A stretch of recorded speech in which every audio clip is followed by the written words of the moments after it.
Welcome. This is James Corbett of CorbettReport.com. And this is James Evan Pilato of MediaMonarchy.com, and we welcome you to the 93rd episode of New World Next Week, which, of course, you can find at NewWorldNextWeek.com.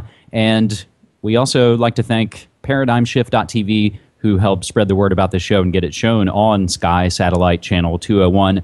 And all the other folks out there on your blog or whatever kind of social network site to help spread the word about NewWorldNextWeek.com. We appreciate it. This episode for December 1st, as we now enter the last month in what has been an unbelievable year in the rate and the velocity and the veracity of all the news going on. It makes one's head spin. But we'll begin this episode with a press release from the Dow Jones posted on the Wall Street Journal. U.S. stocks surged. Dow Jones Industrial Average notches biggest gain since March 2009. 3 substantial economic developments announced in quick succession Wednesday, November 30th, included efforts from several central banks to shore up the global financial system, prompted the Dow Jones Industrial Average to notch its largest gain since March 2009. Central banks around the globe announced a coordinated plan to make dollar funding cheaper for European banks. The announcement came after China indicated it would loosen monetary policy by lowering the reserve requirement ratio for banks, and a report on the labor market showed private business hiring rose by 206,000 in November, the largest monthly gain this year. And if we jump down a little bit, a telling moment, while the joint central bank effort didn't address the fundamental problems associated with European government debt, it underscored a sense of urgency to address the broad issues ailing the global financial system, which is, of course, falling apart, all by design. James? Woohoo! Yay! The Dow's up! Yay! We can all retire. We're everything's solved. All of our economic problems are over. Oh, wait. Are you saying that the Dow is actually just a meaningless figure that's really actually only pumped up by the devaluation of the currency itself? All right. Then back to the drawing board, I guess. That's exactly it, and that has been trumpeted, it's been on the front of, all the news pages here in the States, that it's, woohoo, it's a rally, and I think it also serves to kind of push and prod folks as we head into December, and we've already had the unbelievable, ridiculousness of Black Friday, all those things as we head into Christmas. So you can't help but wonder, the psychological effect of like, oh, it's going to be okay. It's, call it morning in America like Reagan or whatever hope dawn sort of terminology the Obama side uses. But yeah, it's unbelievable. And it connects to all the things that I think we've talked about in all these past episodes on New World Next Week, that essentially it's all a sham. It's money printed out of thin air, loaned to people at interest, and they buy up the real and sell us the fake and give us the debt and all of those notes. James, let me add on an extra part to this. And one of the more eye-rolling stories I've seen lately, 3 asset managers win $254 million Powerball lottery from, appropriately enough, the Deal Book from the New York Times.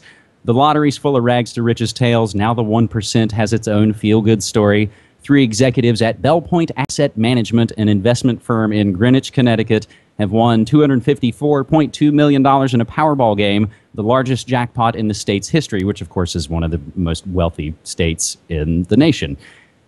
Interestingly, they had a brief scare after a local news station mistakenly ran the winning numbers with a changed digit.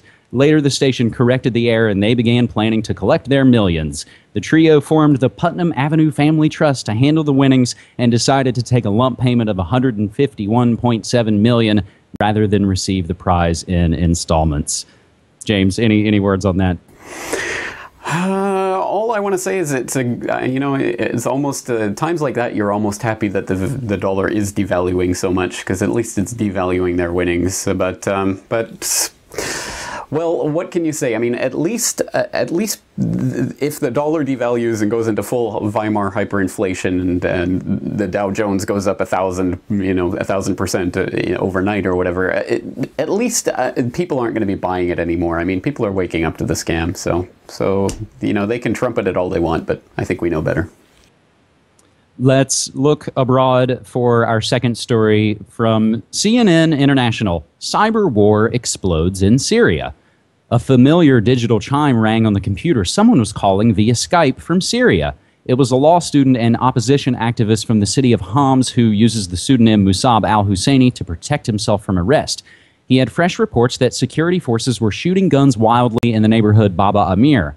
Husseini was calling via Psiphon, that's P-S-I-P-H-O-N, an online encryption system he had just installed that morning. He said it protected him from detection by the Syrian security forces. Psiphon is a surveillance-busting network system designed by a Canadian company with funding from the U.S. State Department. The company's CEO told CNN the software had been aggressively introduced to Syria just 3 weeks ago. Since then, thousands of people have begun using it. What we're doing is not much different from what the airwaves provided during the Cold War to provide those citizens living behind the Iron Curtain with an ability to get information which otherwise they were not getting from their state, said Rafal Rosinski, CEO of 2 companies involved in developing Psiphon. It is interesting to note that perhaps the name Psiphon, one, its regular name of just siphoning information, and what kind of information could that be? And the word itself also kind of looks like psyop or psychological operation. But according to that, as you know, bastion of truthiness, Wikipedia, that its past and present clients and supporters include the European Union, Broadcast Board of Governors in the U.S., the aforementioned United States State Department, and the British Broadcasting Corporation, the BBC. So, James, basically a State Department-funded piece of software being put out to folks in this ongoing Arab Spring. Ooh, so surprising there, isn't it? Yeah, and pretty much what we would expect, isn't it? And of course, for anyone who's been keeping their eye on this for the last few years and have been reading Evgeny Morozov and the other people who've been, creating this meme of the Twitter revolution and all of this kind of stuff, to find, shady companies with ties to the upper branches of the elite institutions providing this wonderful software to Syrians so that they can communicate and organize their resistance is not particularly surprising, because of course this entire these destabilization efforts and all of these Twitter revolutions and these Skype connections and all of this is aimed at America's political enemies, not at their friends. So you'll never see this happening in Saudi Arabia or any other equally tyrannical regime where people are equally oppressed by the elite parasites sucking the blood off of the population. It'll never happen there. It only happens in places where the Americans have interest in making sure that the regime goes down. So it's a sad state of affairs. And you'll notice, for example, no one cares about Zimbabwe or other places where there's all sorts of corruption and things. It's never about places like that and that are in the middle of nowhere because they don't have the resources. It's always in geostrategic or resource-rich places. So I think we all know what the agenda is behind these types of things, and I think we all know where this is heading, unfortunately. If I didn't already, I do want to thank I have a listener and a great source of news and tips from Greece. So I want to thank him for sending me the story about Psiphon.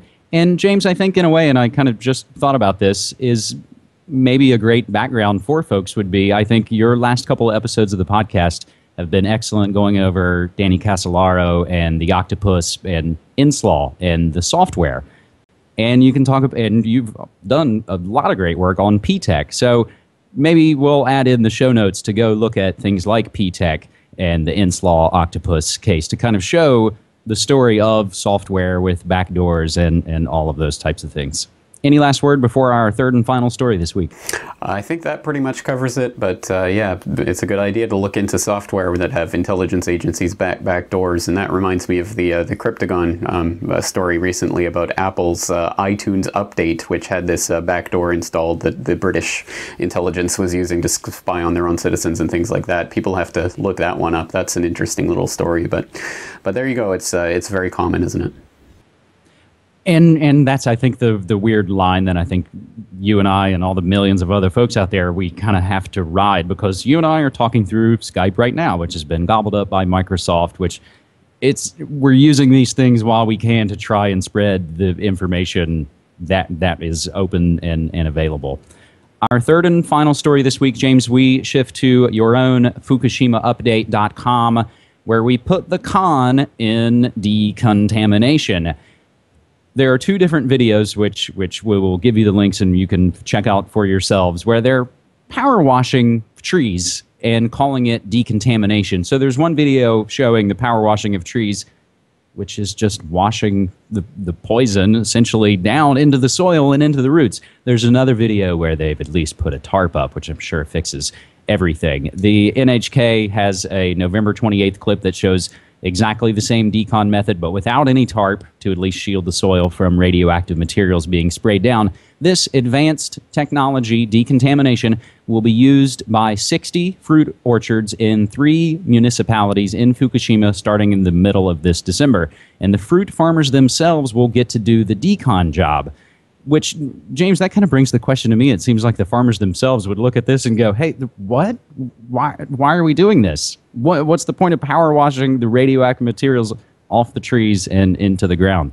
James. It boggles the mind, doesn't it? I mean, what is the point of this? I mean, it's clearly just for show, and the tarp, I imagine, is also just for show in that one video. Obviously, that's a demonstration that they're doing for the cameras, but the actual decontamination work, for anyone who has been keeping an eye on Fukushima Update on a daily basis, they'll know all of the background to this and the fact that earlier this month, for example, or last month, actually, by the time you watch this, they were decontaminating houses in Fukushima Prefecture, and they decontaminated 26 of them, and I think only 4 of them actually got to the level of radiation they were hoping to get to, and the person was basically saying, yeah, it's a lot harder to decontaminate these houses than it looks, and basically, yeah, all it amounts to is a big power washing kind of, hey, look what we're doing kind of operation, but really it is psychological. There's not much they can do, and there's even been Japanese government officials and university professors and others come out before and said there's no way to possibly decontaminate the soil itself. I mean, you can't move the entire top layer of soil of the entire prefecture and move it to another part, and even if you did move it somewhere, it would just radiate that part of the country. So I mean, there is a significant problem here that's not going to go away with any amount of